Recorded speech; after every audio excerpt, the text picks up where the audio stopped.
today's reading from Acts, we see Paul teaching that the gospel message is for all who are open to receiving it in their hearts.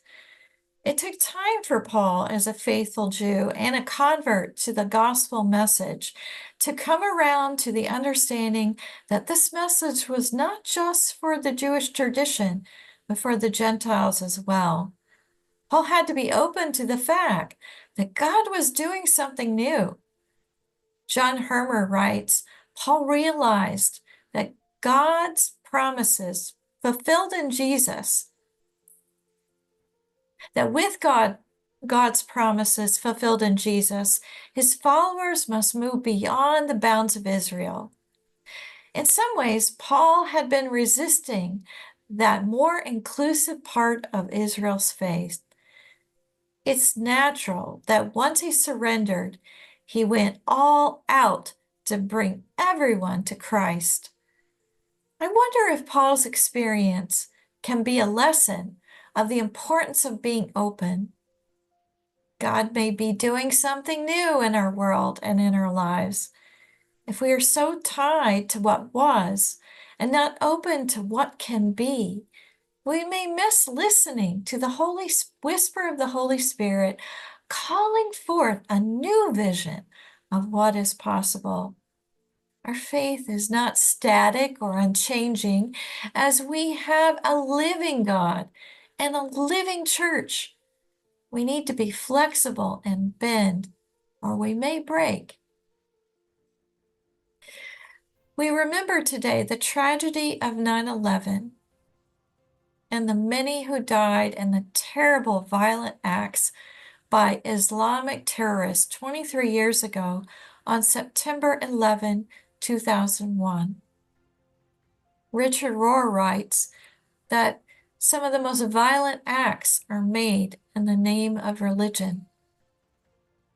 And in the case of 9/11, it is very sad that hatred and violence against American citizens was the aim of radical extremists who held onto the thinking that they knew with certainty God's will and that they acted out of that thinking, causing great pain and suffering to so many innocent American lives.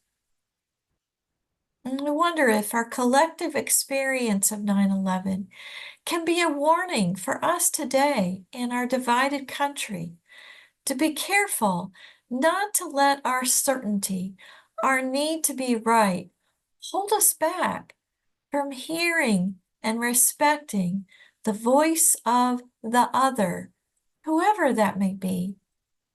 How are we called to be inclusive and see the other as a child of God, even if there are differences of opinion or religion or background? One way to change hearts is to be open to listening to the stories of our neighbor. Can we let their story open our perspective and understanding? The gospel story and message, as you know, is at its root not about fear of our neighbor and wanting to make them submit to our way of believing, but it's about love. God is love, and we as followers of Jesus, as Christians, are called to reflect that agape love back into the world we live. To all by putting this love into action. Jesus asks us to feed the hungry, clothe the naked, welcome the stranger, visit the prisoner, and be with those who mourn as acts of kindness. He taught, whatever you do for the least of these, you do it for me. And Jesus said many times, those who have the ears to hear, listen. So I invite you to really listen in your prayer today to how you are being invited to love your neighbor and in doing so, to bring the living Christ into the world around you. Peace be with you.